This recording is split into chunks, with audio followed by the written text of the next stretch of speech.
All right, time for our third commentary on Unsolved Mysteries. The first commentary I did was a review of season one of the Netflix edition of Unsolved Mysteries, and then the second video I rambled on for over an hour talking about how I first watched Unsolved Mysteries and my history with the show, watching it, as well as the ratings and all the changes towards the end of the Robert Stack run and everything like that. But this time we're going to talk about unsolved mysteries behind the legacy, aka 35th anniversary special. Now, this show first aired as a weekly series on October 5th, 1988. However, it should be known that the show actually, the very first showing of Unsolved Mysteries was a special back in January of 1987. Why do you watch this? We're not even alive in January 7. I was just a little baby then, a few months old. So there you go. And here we are. My whole life, Unsolved Mysteries has been in the society somewhere. So there you go. This special is 55 minutes long.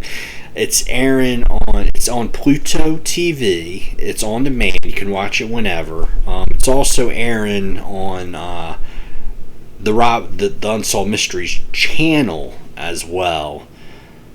So if you just want to click the channel and watch it, pick it up from where it's airing on there. But most of y'all are probably going to go look, type in Unsolved Mysteries on the Pluto, on your little remote thingy, right? And do that, and Unsolved Mysteries, and it should pop up Unsolved Mysteries Behind the Legacy. Hit the button on your remote, and then there you go. But anyway, let me talk about this special a little bit. So, of course, it starts off the origin of the show and the story of John and Terry. By the way, great movie, one of my favorite TV movies from the 90s. I watched it on Lifetime when I was in high school, called Between Love and Hate. That was created by John and Terry, John Cosgrove and Terry Dunn Muir. I'll talk about the negatives of the special, but first, one thing I do have to point out is that there was a series of television movies, I believe, that started later in the run, from I believe 95 to 97. Like NBC had like 3 or 4 TV movies from the files of Unsolved Mysteries. This special, there was no mention of that. So it's 55-minute long special. I believe there's about 10 minutes of commercials on the Pluto TV thing. That commercials that you had to watch, throughout the show. So it's about 65 minutes with the commercials. Definitely should have been longer, I think. But I'll get to the negatives in a moment. The positives talk about Robert Stack, of course, how he has that great voice. And there was a clip of him. They were filming something about a dog, and the dog was squirming around, and just, Robert was starting to cuss under his breath and get frustrated. But eventually they shot him and the dog. Talking a lot about filming, most, especially the first 6 seasons. I mean, well, the people on the documentary tell you, all the stories we shot were shot on location. Well, from the first 6 seasons, yeah, most of them were. But starting season 7, you start to see more and more locations that were filmed just in Southern California. Like there was a story from one of the last 2 seasons, especially. There was one that's taking place in Myrtle Beach, South Carolina, and they're driving around. There's big mountains in the background. It's like, no, Myrtle Beach does not have mountains. But especially the first 6 seasons, they talk a lot about filming in small towns. But what I did not know is a lot of people that they cast, to play the actors. Sometimes, of course, whenever possible, the actual family members and police officials have participated in recreating the events. Well, actually, they use family members, but the actors they use, they do not. I thought that they would just truck them in from Hollywood, but no, a lot of the actors on the show are local to the area where the case is filmed, or the small town. And, of course, they have all these newspapers clipping Unsolved Mysteries filming in this town, such date, all these newspaper clippings you see on the screen. Very cool.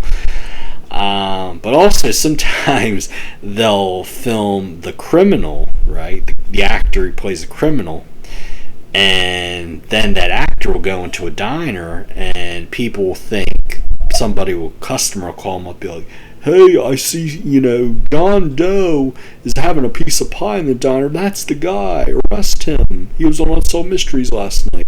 So they arrest him, but eventually what happened,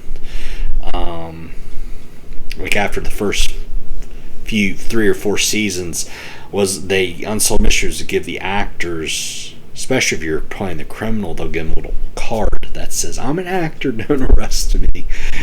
So that was kind of cool. Also, I did not know that they actually filmed around the world.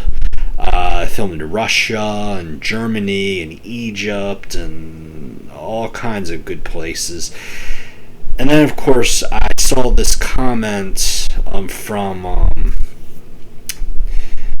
the Sitcoms Online message board, which is a great place to talk about the show with other people, as well as Facebook too.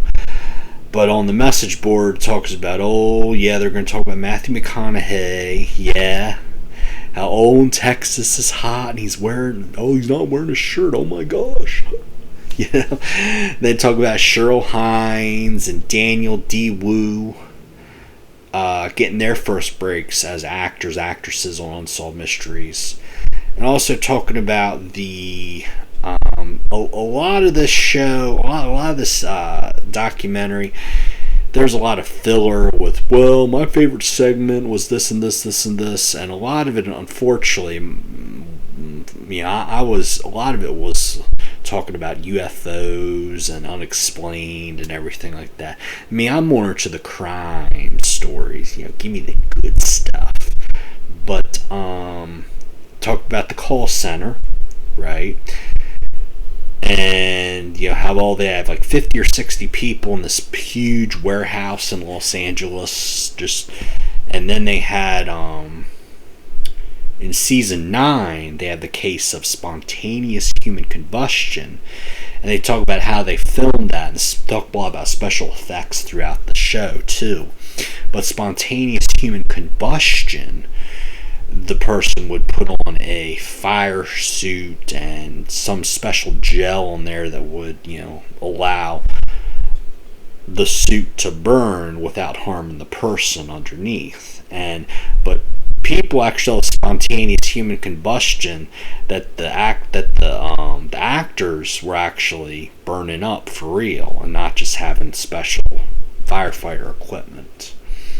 My dad, I used to be a firefighter, retired now, but he used to be a firefighter, and he would show me, it's this huge fire suit that firefighters wear whenever they put out a fire. So that's what he used in the spontaneous human combustion. And of course, they talk about the updates. Robert Stack says, "Update." Everybody gets excited and everything, and they talk a lot about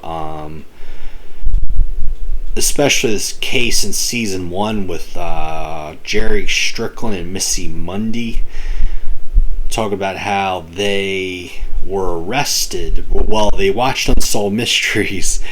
They watched their own case on Unsolved Mysteries, and basically the police pulled up. Well, the police pulled up. It's like, hey, you from Unsolved Mysteries? And it's like, man, we just been waiting for you to come up and arrest me. It's pretty funny. What else? No. Also talking about how they would find cases, especially, from 87 till about 96 or so. Majority of the shows run okay. But yeah, for those first 7 or 8 seasons before the internet started progressing into, more and more business and people's lives, they would actually have, I think they would have people who were employed by Unsolved Mysteries who would, I think, employed by the police departments in certain areas of the country, and these people at the police stations would send them newspaper articles, right? They would cut them up and put them in envelopes and send them out to Los Angeles, and that's how they would find cases. Also, it'd be a lot of cold calling police stations and that sort of thing. I mean, nowadays it's a lot easier, because if you're looking for a case, you can just go on the internet and go to such and such newspaper, go to the local TV stations in these regions and cities, and get cases that way. But 35 years ago, it was a lot more difficult. Another thing too was, there was a case from Maine in the first season where people had 6,000 signatures were brought into the Unsolved Mysteries to air this case, and the case began. The Unsolved Robert Stack would hold up a letter, right? He said, recently we got this letter from Maine. Joyce McLean, I think, was her name, and that case was only solved like 3 or 4 years ago. Relatively, it was a cold case for like 35 years, but Unsolved Mysteries is one of the very first segments, and that was because people wrote into the show, and they would also talk about how they would get huge bags of mail, just thousands and thousands of letters from, could be viewer tips, could be fan mail, what have you. But that was pretty cool too. They also talked about, even had a little piece towards the end of the show, how appropriate, end on a positive note about the lost love segments. They would actually foot the bill and film these reunions, right? They were first time reunions. Okay, these were not staged or anything. They were actually filming a few people reuniting for the very first time. Very, very good stuff. So with that, okay, sure. What are some negatives about this documentary? Well, I will say, okay, it's 55 minutes long. It probably could have honestly, maybe another 20, 30 minutes. I think maybe I'd be more fulfilled. It was a very good documentary, and I'll definitely watch it again sometime. But it was definitely too heavy, a little too heavy on the supernatural UFO cases.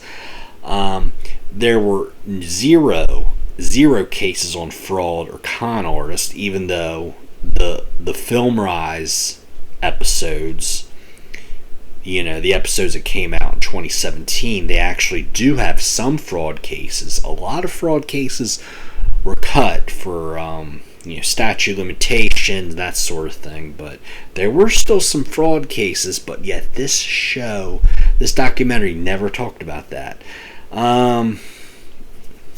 There are also no stories from season 10, 11, 12, and 13. That's the CBS seasons of 1998, 1999, and then the 2 Lifetime seasons of 2001, 2002.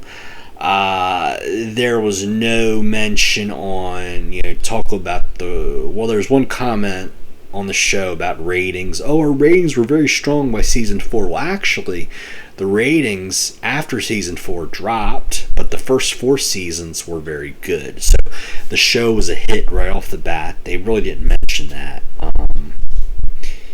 But there was no mention of NBC just kind of actually renewing the show for season 10 in fall of 97, but actually then canceling the show at the very last minute. I mean, there were you can actually Google the May 1997. Because in May of every year, the broadcast networks always come out with their schedules for the fall. Well, NBC had Unsolved Mysteries down for season 10. Okay, the press release had it on there, but then the following week, NBC went back on its word and canceled. So there's no mention of that. There's no mention of CBS picking up the show and then deciding to only air 6 episodes at 9 o'clock on Friday night in the spring and summer, and then another 6 episodes the following year. Nothing about that. Also, nothing about the show being on Lifetime in reruns. None of that. Being so popular then that Lifetime picked up the show to run its own cases in 2001 and 2002, and no mention of Lifetime. Their weird way of doing the new cases, because if you remember back in the early 2000s, Lifetime would have one new segment, and then the rest of there were 3 other segments that were older segments.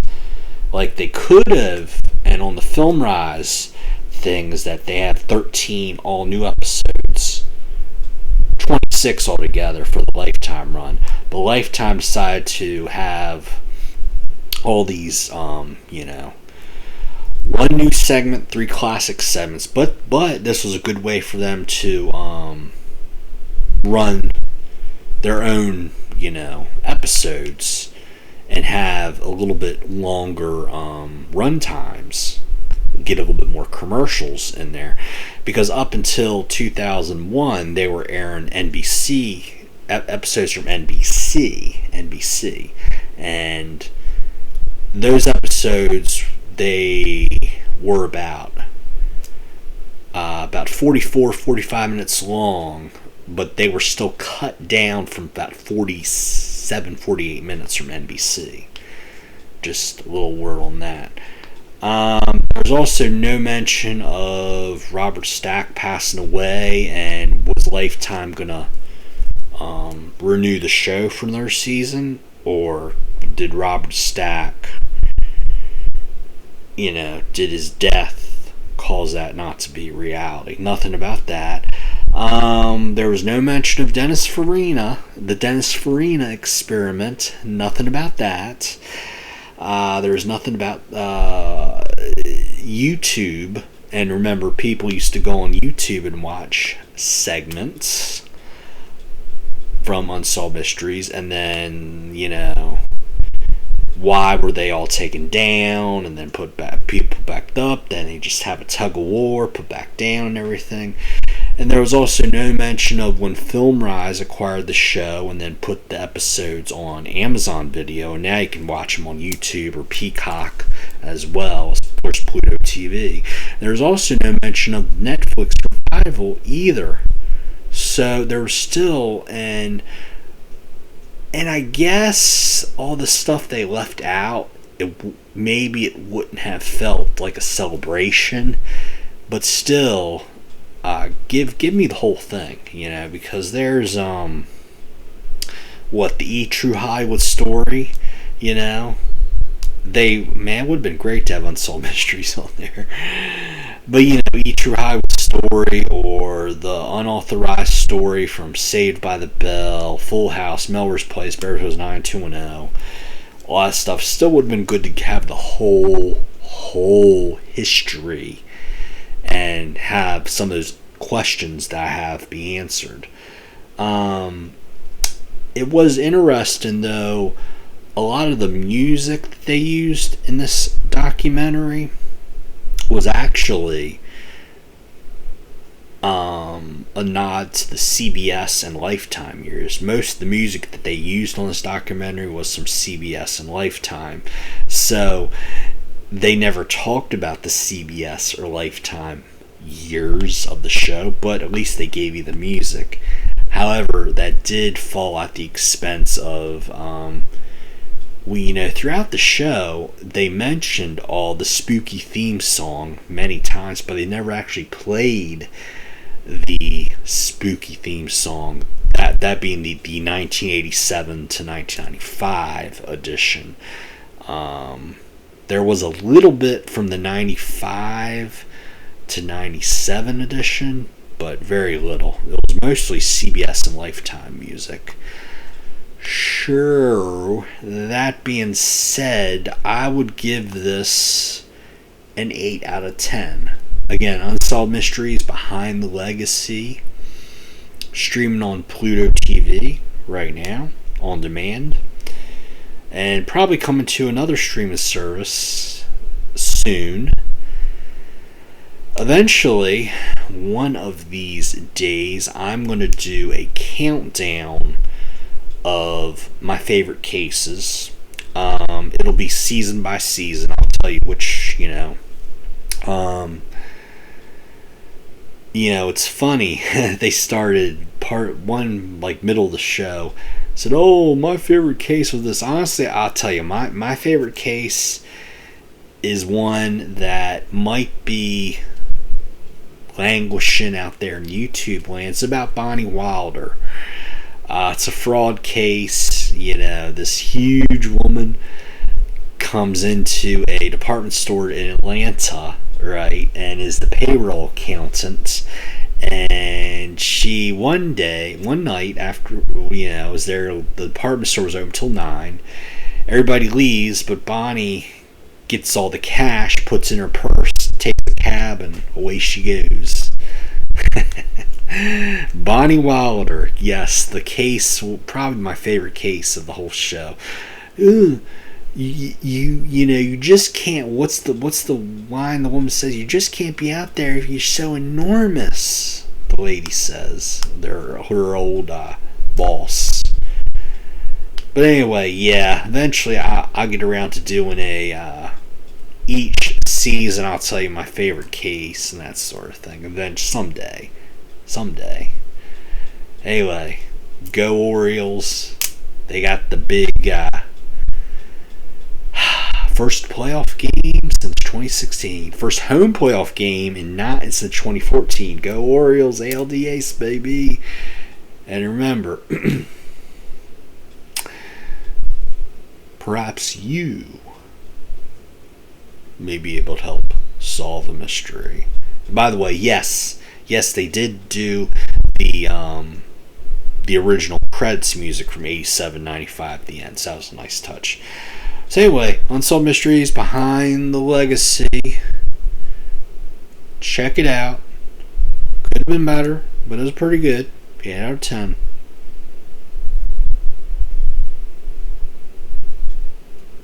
Oh, do you remember the blue screen from Lifetime?